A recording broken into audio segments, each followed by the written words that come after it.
जय हिंद दोस्तों, मैं एसपी सर आप सभी मित्रों का सदाशिव कोचिंग क्लासेस के यूट्यूब चैनल पर हार्दिक स्वागत करता हूं। दोस्तों DElEd BTC third semester complete mathematics section के अंतर्गत दोस्तों आप सभी मित्रों के 6 चैप्टर कंप्लीट हो चुके हैं। यानी दोस्तों आज चैप्टर 7 बैंक की जानकारी, बैंक में खाता खोलना तथा खातों का प्रकार पर दोस्तों चर्चा करेंगे। दोस्तों यह लेक्चर कौन सा होगा? पहला होगा। छोटा चैप्टर है, आसान चैप्टर है, थ्योरिकल चैप्टर है और इस चैप्टर से दोस्तों आपके एग्जाम में 1 नंबर से लगाकर 2 नंबर तक का पूछा जा सकता है, इसलिए दोस्तों बहुत ध्यान से देखिएगा। दोस्तों आप सभी मित्रों की अभी कुछ समय से दोस्तों क्लासें नहीं हो पा रही और मैंने आपको बताया अभी नहीं था कि क्लासें नहीं हो पाएंगी। तो दोस्तों इसके लिए मैं आप सभी मित्रों से माफ़ी मांगता हूं, मुझे क्षमा करना दोस्तों, मैंने आपको नहीं बताया। ठीक है, आज से आप सभी मित्रों की क्लासें दोस्तों रेगुलर होंगी और आपका सिलेबस दोस्तों मैं पूरा कंप्लीट करने का प्रयास करूंगा। तो दोस्तों जैसे आप अपने नोट्स बना रहे थे वैसे अच्छे से नोट्स बनाइएगा, वैसे ही दोस्तों अच्छे से आप प्रैक्टिस करिएगा। ठीक है, अब आपको रेगुलर क्लासेस दोस्तों यहाँ से प्रोवाइड की जाएंगी। ठीक है, तो आप जिस तरीके से अच्छे से नोट्स बना रहे थे, अपनी प्रैक्टिस कर रहे थे, वैसे ही दोस्तों करिएगा। ठीक है, और दोस्तों मैं नोट्स बनाने के लिए इसलिए आपसे कह रहा हूं कि दोस्तों नोट्स ही आपके सच्चे साथी हैं जो एग्जाम के समय काम आएंगे। ऐसा क्यों? क्योंकि दोस्तों तब तक आपके पास बहुत सारे लेक्चर हो चुके होंगे और आपको पता है आपके एग्जाम एक दिन में जो क्या होते हैं, जो पेपर होते हैं आपके एक दिन में 2 से 3 पेपर होते हैं। तो आपके पास इतना वक्त नहीं होता है कि आप क्या एक दिन में पूरी गणित को क्या नाम यूट्यूब से देखकर पढ़ सकते हैं, क्योंकि बहुत सारे लेक्चर होंगे और जब आपके पास नोट्स बने होंगे तो आपको जिस टॉपिक में समस्या आएगी उस टॉपिक को आसानी से खोलकर आप जल्दी से देख सकते हैं। इसलिए नोट्स बनाना दोस्तों बहुत जरूरी है और जब आप लिखेंगे तो आपकी प्रैक्टिस भी होगी और वो बातें आपको समझ में भी आएंगी आसानी से। इसलिए सिर्फ देखने से काम नहीं चलता है, इसके लिए नोट्स भी बनाने पड़ते हैं। तो आई होप, मुझे उम्मीद है कि आप अच्छे से ये बात समझ पाए होंगे। दोस्तों अभी तक DElEd third semester mathematics section के अंतर्गत जितना भी मैंने आपको सिखाया, यदि आपने नहीं सीखा और सीखना चाहते हैं तो दोस्तों उसके लिए प्लेलिस्ट बनाई जिसका नाम है डीएलएड थर्ड सेमेस्टर मैथ्स 2024। जैसे दोस्तों आप उस पर क्लिक करेंगे सारे चैप्टर आपको सीरियल से देखने के लिए मिल जाएंगे और सभी चैप्टर का लिंक मैं आपको डिस्क्रिप्शन बॉक्स में दे दूंगा, वहां से भी आप आसानी से दोस्तों देख पाएंगे। दोस्तों यदि आप अपने यूट्यूब चैनल पर नए हैं तो आप अपने यूट्यूब चैनल को दोस्तों सब्सक्राइब जरूर करिएगा, बेल आइकन को जरूर प्रेस करिए जिससे आगामी वीडियो का नोटिफिकेशन आप सभी भाई बंधुओं को सबसे पहले मिल सके। दोस्तों नोटिफिकेशन प्राप्त करने का एक दूसरा भी तरीका है, आप टेलीग्राम चैनल को ज्वाइन कर लीजिए जिसका लिंक मैं आपको डिस्क्रिप्शन बॉक्स में दे दूंगा। ठीक भैया, चलिए। तो दोस्तों सबसे पहले ये बैंक की जानकारी। अच्छा, जब बैंक की कमी थी, मतलब जिस समय हमारे पास बैंक नहीं होता था या बैंक की कमी थी, तो दोस्तों हम धन को कैसे सुरक्षित रखते थे? तो दोस्तों जब जिनके पास अतिरिक्त धन होता था वो लोग करते क्या थे, धन को कहां व्यय करते थे? सोना चांदी खरीद लेते थे या रुपए पैसे को क्या करते थे, एक क्या मिट्टी की कछाई नाम सुना कि नहीं, मिट्टी के पात्र में उसमें क्या करते, धन को रख देते थे। सोना चांदी खरीद लिया, उसमें रख दिया और क्या नींव में गाड़ देते थे या कहीं जमीन में गड्ढा खोदकर जहां उन्हें लगता था कि यह यहां पर सुरक्षित है वहां खोदकर उस धन को जमीन में गाड़ देते थे। पर धन को गाड़ दिया फिर भी मन में एक क्या शंका रहती थी, कहीं यहां मेरा धन चोरी ना हो जाए, क्योंकि आपने गाड़ा है और आपने गाड़ा है तो कहीं आपको बाहर भी जाना होगा, कहीं ना किसी न किसी काम के लिए आपको बाहर भी जाना पड़ सकता है। तो आपके मन में क्या टेंशन रहती थी, आप निश्चित नहीं होकर जा सकते थे। तो उस समस्या के लिए दोस्तों क्या आगे चल के बैंक आए। तो जब बैंक आए तो बैंक में समस्या खत्म होगी। क्यों? क्योंकि जब आपके पास अतिरिक्त धन होता है उस धन को आप बैंक में जमा कर देते हैं तो आपके मन में कोई क्या टेंशन या चिंता नहीं रहती कि हमारा पैसा कैसे रहेगा, क्या होगा, हमें मिलेगा कि नहीं, क्योंकि आपको पता है बैंक में आपने जमा कर दिया पैसा तो आपको जब जरूरत पड़ेगी वो मिलेगा भी। आखिर हमें बैंक की आवश्यकता क्यों पड़ी? दोस्तों बैंक में आप पैसा क्यों जमा करते हैं? बैंक में पैसा जमा करने का आखिर रीजन आपका है क्यों? आप घर में ही पैसा ना रख लें, जो आपके पास रुपया है उस रुपये को आप घर में ही ना रख लें, बैंक में आखिर क्यों जमा करते हैं? तो बैंक में जमा करने का मात्र उद्देश्य आपका यह है कि आपका जो धन है, अतिरिक्त धन है, उस धन को जब आप बैंक में जमा कर देते तो वह धन सुरक्षित हो जाता है। आपको उसमें सोचना नहीं कि वो धन हमारा सुरक्षित है कि नहीं, क्योंकि आप जानते हैं वह धन हमारा सुरक्षित होगा, जब हमें जरूरत पड़ेगी हम बैंक से ले लेंगे। और जब आप बैंक में धन को रखते हैं जमा करते हैं तो उस धन पे आपको क्या कुछ ब्याज भी मिलता है, यानी कि आपका धन भी सुरक्षित है और उस धन पर आपको ब्याज भी मिल रहा है। तो आपको दोनों तरफ से फायदा हुआ कि नहीं हुआ, धन भी सुरक्षित और आपको ब्याज भी मिल रहा है। अच्छा, बैंक जाने का हमारा उद्देश्य क्या होता है, आखिर हमारा बैंक जाने का हमारा उद्देश्य क्या है दोस्तों? जब हम बैंक जाने का उद्देश्य क्या है, यदि हमारे पास अतिरिक्त धन है तो उस धन को दोस्तों हम क्या करते हैं, बैंक में जमा कर सकते हैं, पहला। दूसरा, हमें जरूरत पड़ने पर हम बैंक से पैसा निकाल भी सकते हैं, दूसरा ही होगा। तीसरा दोस्तों क्या, हमें जरूरत पड़ने पर बैंक हमें ऋण भी देती है, क्या ऋण भी देती है, जिसपे कुछ ब्याज लेती है, और क्या हमें जरूरत पड़ती है तो बैंक हमें क्या ऋण भी दे देती है। तो बैंक जाने के हमारे दोस्तों ये तीन उद्देश्य हो गए, क्या, बैंक से पैसा हम निकाल सकते हैं, बैंक में हम पैसा डाल सकते हैं, और क्या, बैंक से जरूरत पड़ने पर ऋण भी मिल सकता है। इतनी बात समझ पाए कि नहीं समझ पाए? तो मुझे उम्मीद है कि आप बैंक की सामान्य जानकारी समझ पाए होंगे। ठीक है, अब दोस्तों ऋण डाल लीजिए। अच्छा, एक बात और देख लीजिए, बैंक में खाता खोलना, बैंक में खाता कैसे खुलता है? जब आप अपने धन को पहली बार बैंक में जाते जमा करना चाहते हैं, ठीक है, जब आपके पास अतिरिक्त धन है और आप चाहते हैं कि बैंक में हम धन को जमा करें, तो इसके लिए आपको बैंक में एक अकाउंट खुलवाना पड़ता है, खाता खुलवाना पड़ता है। तो उसके लिए दोस्तों आपको करना क्या होता है, आप जब बैंक जाएंगे तो बैंक वालों से क्या एक प्रार्थना पत्र लेंगे और उसमें जो जानकारी मांगते हैं वो आपको फिल करना होता है, और आपके उस पर 3 हस्ताक्षर होते हैं। जिस बैंक में आपको अपना खाता खुलवाना है उस बैंक में किसी आपके परिचित का खाता होना चाहिए। इसका मतलब क्या है, यानी जिसको क्या कहते हैं, गवाही चाहिए, सामान्य भाषा में क्या कहते हैं, गवाही चाहिए।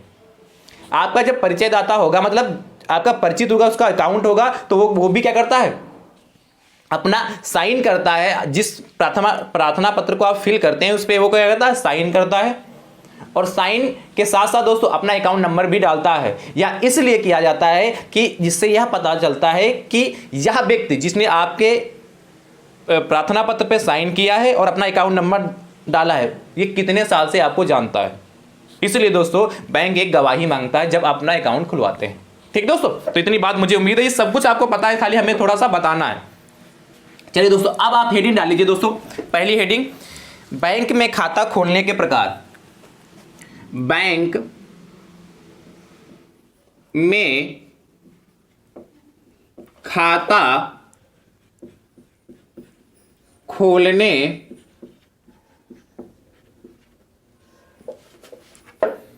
के प्रकार, मतलब बैंक में हम कितने प्रकार से खाता खोल सकते हैं। तो दोस्तों बहुत ध्यान से देखिएगा, पहले लिखिए और आपको समझाता हूं उसके बाद। बैंक में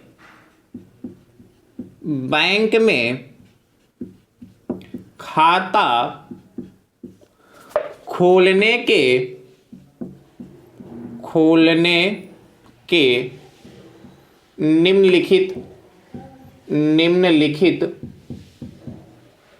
बैंक में खाता खोलने के निम्नलिखित प्रकार हैं।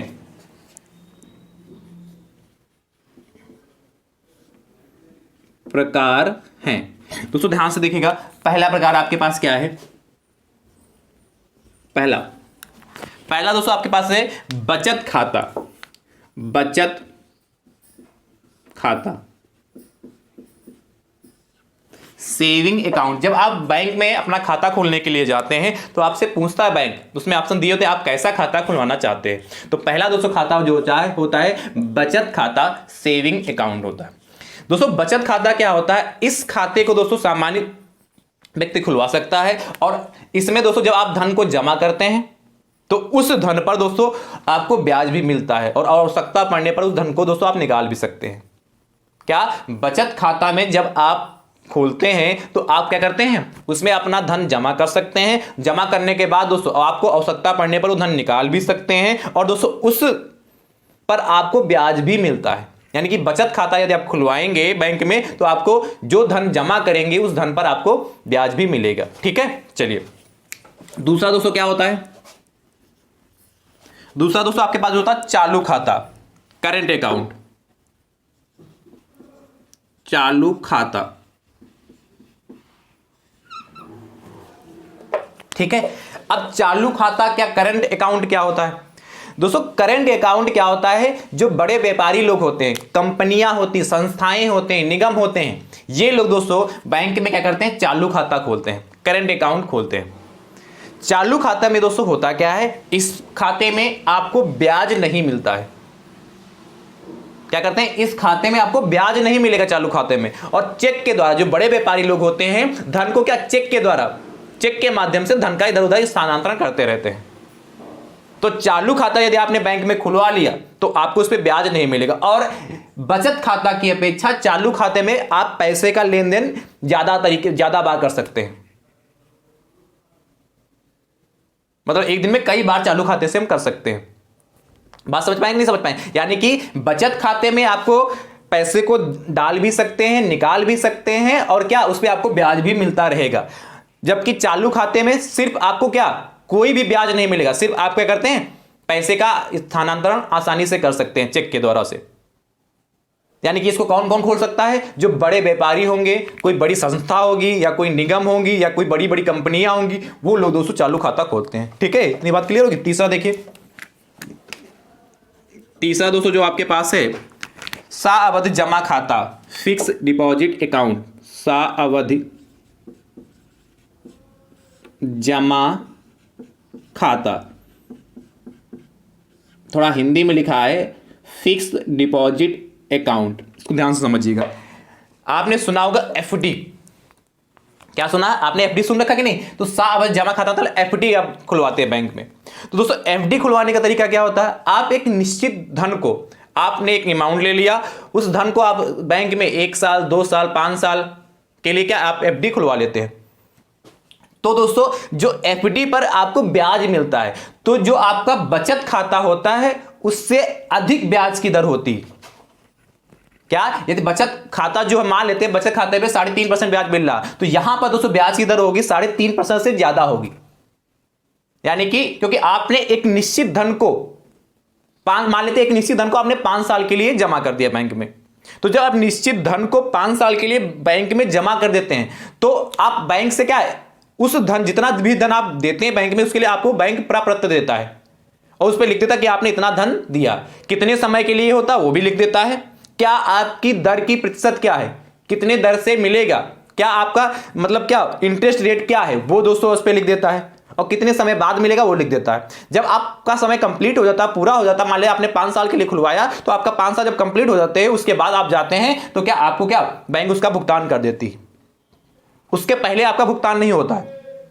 और यदि उसके पहले आप चाहते हैं, आपने 5 साल मान लेते हैं एफडी 5 साल के लिए कराई, और आप चाहते हैं कि आपकी एफडी पहले से टूट जाए, आपको पैसे की आवश्यकता पड़ गई, और आप क्या 5 साल के पहले 2 साल 3 साल पैसे तोड़वाना चाहते हैं,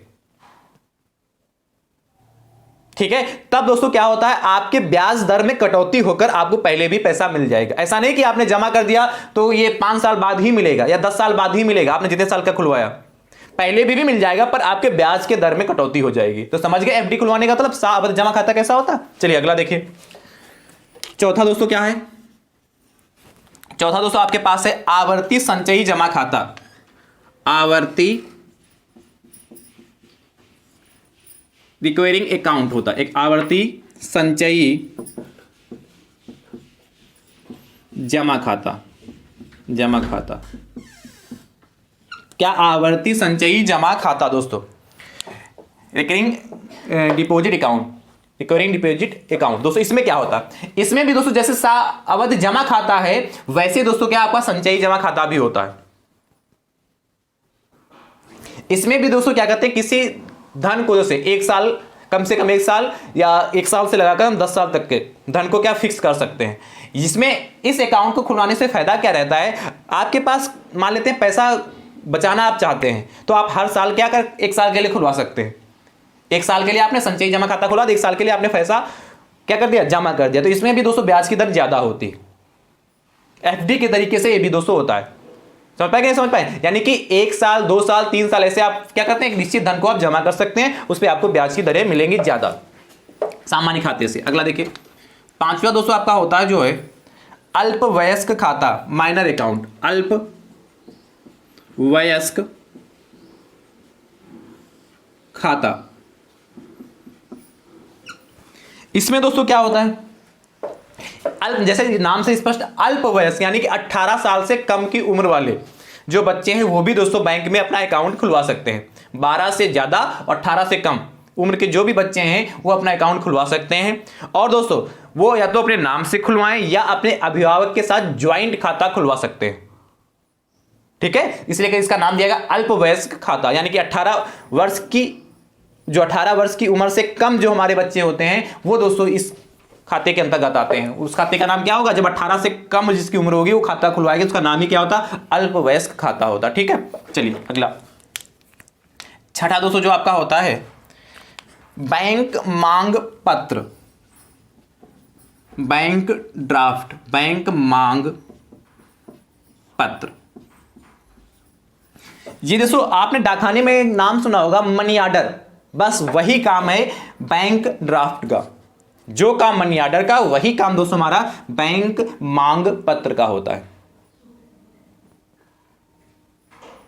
ठीक है, समझ गए कि नहीं। अगला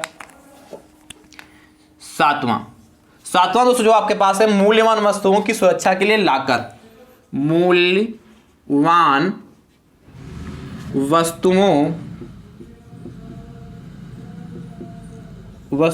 की सुरक्षा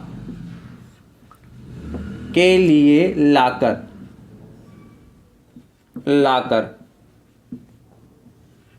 ठीक है, इसमें दोस्तों हमारा क्या क्या होता है, ध्यान से दोस्तों देखिएगा।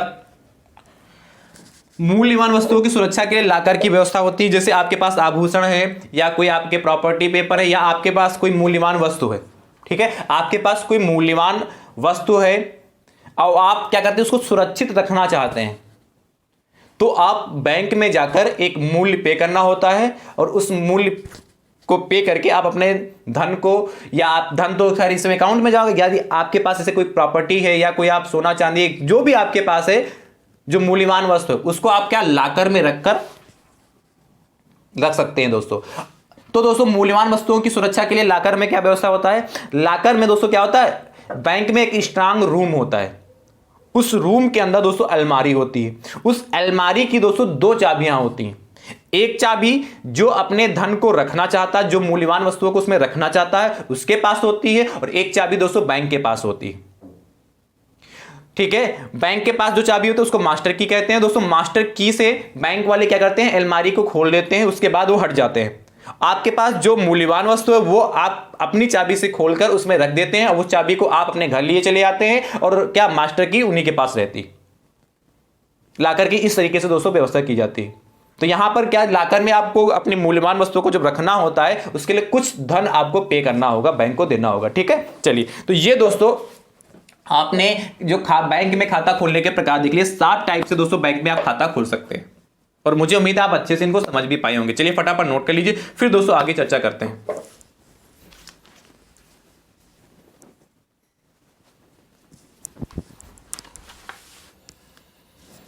चलिए अब कर रहा हूं दोस्तों, आप ध्यान से देखिएगा। अगली रीडिंग डाल लीजिए, बैंक से धन निकालने की विधियां। बैंक से धन निकालने की विधियां। बैंक से धन निकालने की विधियां।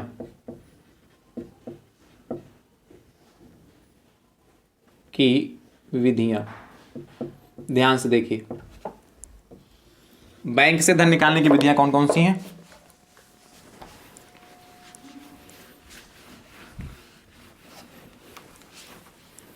लिखिए, बैंक से धन निकालने की, बैंक से धन निकालने की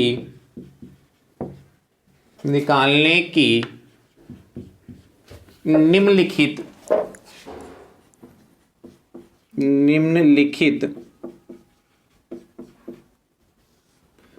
2 विधियां हैं। 2 विधियां हैं दोस्तों, ध्यान समझिएगा। पहली भी दोस्तों हमारे पास क्या है, पहली दोस्तों हमारे पास जो विधि है निकासी, निकासी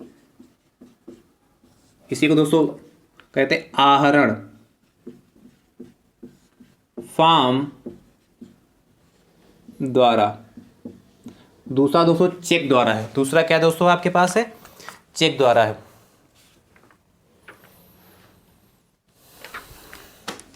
दूसरा दोस्तों देखिए चेक द्वारा।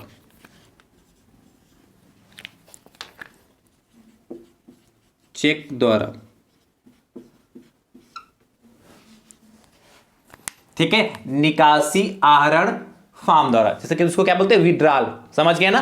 तो दोस्तों जब निकासी आहरण फार्म, जब बैंक में आपको धन निकालना होता है तो बैंक में आप जाते हैं, देखते हैं क्या आपको विड्रॉल दिया जाता है, निकासी फार्म दिया जाता है। उस पर आपको जितना भी अमाउंट निकालना होता है, यदि आपके अकाउंट में है अमाउंट, तो आप उस अमाउंट को दोस्तों उसका उस फॉर्म पर भरकर, किसमें? आहरण फॉर्म पर भरकर आप अपना पेमेंट ले सकते हैं। दूसरा तरीका दोस्तों चेक द्वारा होता है।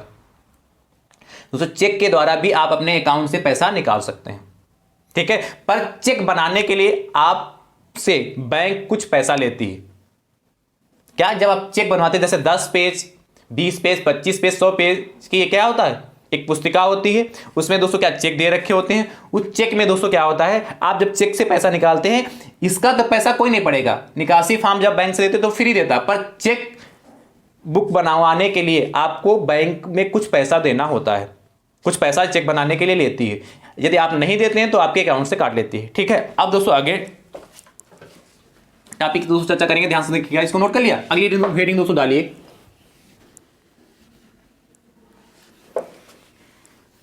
इसको चलो हटा देता हूं। अगली हेडिंग दोस्तों चेक के प्रकार। चेक के प्रकार, ठीक। मतलब चेक भी कई प्रकार के होते हैं। चेक के भी दोस्तों प्रकार होते हैं। दोस्तों कितने प्रकार के होते हैं चेक? दोस्तों ध्यान से देखिएगा। चेक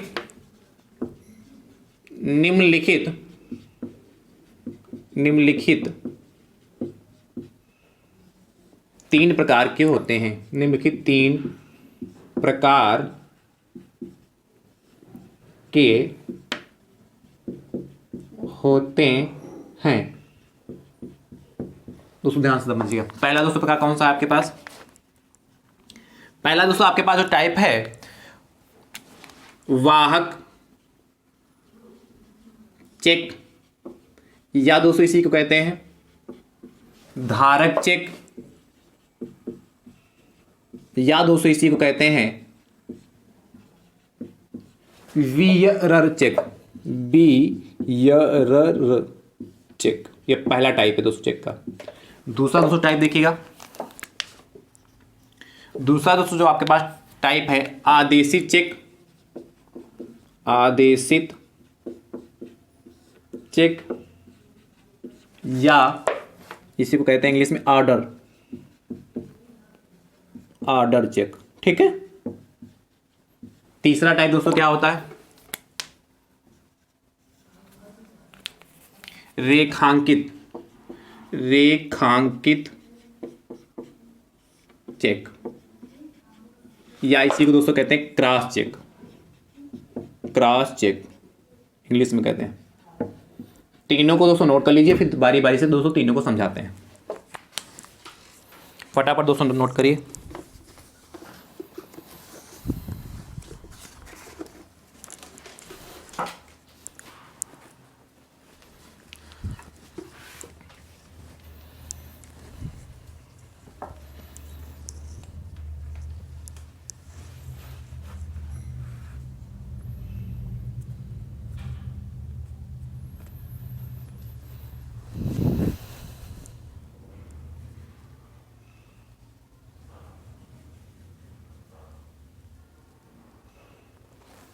नोट कर लिया? तो दोस्तों चेक निम्नलिखित कितने प्रकार के होते हैं? 3 प्रकार के होते हैं। कौन कौन से दोस्तों? पहला कौन सा? वाहक चेक, या धारक चेक, या बियरर चेक। तीनों दोस्तों एक ही चीज है। तीनों का दोस्तों अलग अलग नाम से बोलते हैं, लेकिन आप तीनों का मतलब एक ही। चाहे वाहक चेक कहा जाए आपसे, बाई चांस को कहता है कि आपका वाहक चेक है, या आपसे कहता है कि आपका धारक चेक है, या आपसे कहता है बियरर चेक, तीनों का सेंस दोस्तों एक ही होता है। दूसरा दोस्तों क्या होता है, आदेशी चेक या आर्डर चेक, और तीसरा दोस्तों क्या, रेखांकित चेक या क्रॉस चेक। दोस्तों पहला जानते हैं कि वाहक चेक क्या होता है। दोस्तों जो वाहक चेक होता है जिसके नाम का होता है, जिसके नाम से दोस्तों काटा जाता है, वह बैंक से जाकर जितना अमाउंट है वो प्राप्त कर सकता है, या किसी वाहक के द्वारा, मतलब वाहक के यानी किसी दूसरे व्यक्ति को भेजकर भी दोस्तों यह अमाउंट प्राप्त किया जा सकता है। पर इस चेक में जिसका अकाउंट है उसके हस्ताक्षर जरूर होने चाहिए, जिसके नाम से चेक, ठीक है, जिसके नाम से चेक काटा गया उसके हस्ताक्षर दोस्तों जरूर होने चाहिए। क्लियर हो गया नहीं, यानी कि इसमें हस्ताक्षर दोस्तों जरूर होने चाहिए, और या व्यक्ति स्वयं जाकर अमाउंट ले सकता है या किसी वाहक के द्वारा भेजकर अपना अमाउंट दोस्तों निकलवा सकता है बैंक से।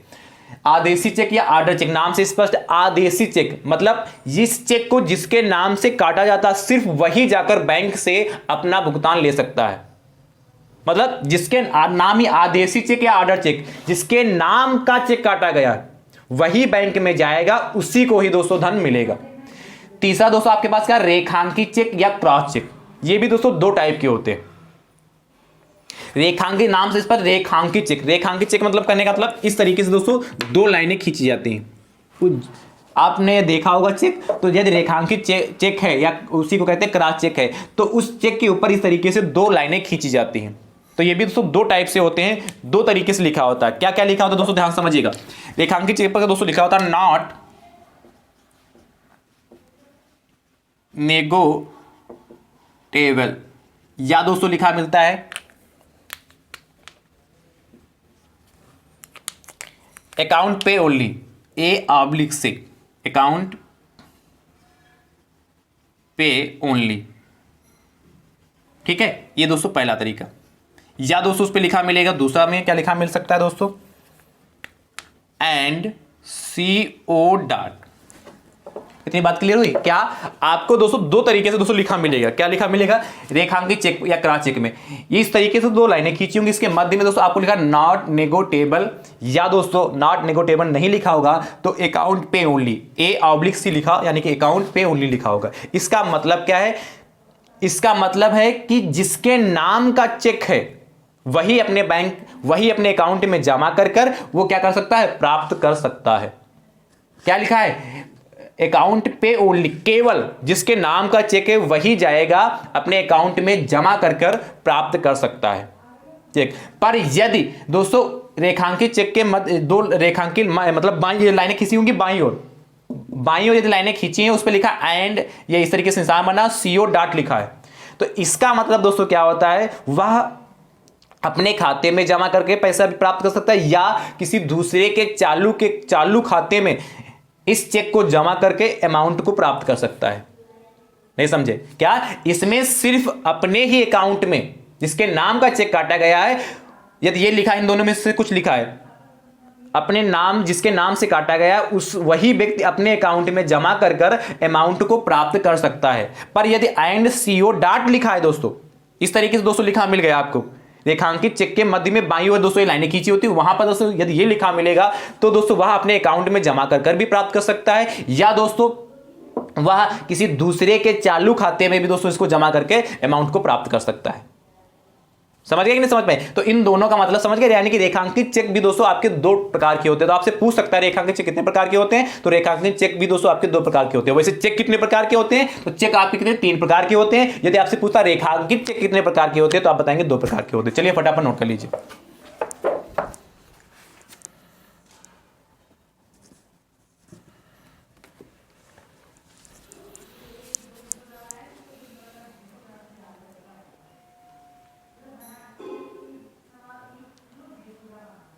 चलिए, तो मुझे उम्मीद है कि आपने इसको अच्छे से समझ लिया होगा और नोट भी कर लिया होगा। मैंने दोस्तों अच्छे से समझाने का प्रयास किया है, मुझे भी आया है, उम्मीद है कि आपने भी दोस्तों बहुत अच्छे से समझने का प्रयास किया होगा। ठीक है, चैप्टर छोटा है और आपने देखा भी कितना छोटा है दोस्तों। और दोस्तों यह चैप्टर जो चैप्टर 7 का लेक्चर इसी में समाप्त होता है, यानी कि चैप्टर 7 दोस्तों आपका कंप्लीट होता है। अब दोस्तों हम चर्चा करेंगे चैप्टर 8 में। चैप्टर 8 दोस्तों आपके लिए इंपॉर्टेंट रहने वाला है, इसलिए दोस्तों बहुत ध्यान से देखिएगा। तो कल के क्लास में दोस्तों आप सभी मित्रों के साथ पुनः दोस्तों मुलाकात होगी। तब तक के लिए दोस्तों आप सभी मित्र इस वीडियो को ज़्यादा से ज़्यादा संख्या में शेयर कर दीजिए, और इतना ज़्यादा शेयर करिए कि DLED के 3rd सेमेस्टर में जितने भी हमारे भाई बंधु, उन सभी भाई बंधुओं तक यह वीडियो पहुँच सके। ठीक दोस्तों, तो मिलते हैं दोस्तों नेक्स्ट क्लास में। थैंक यू सो मच दोस्तों, राधे राधे दोस्तों।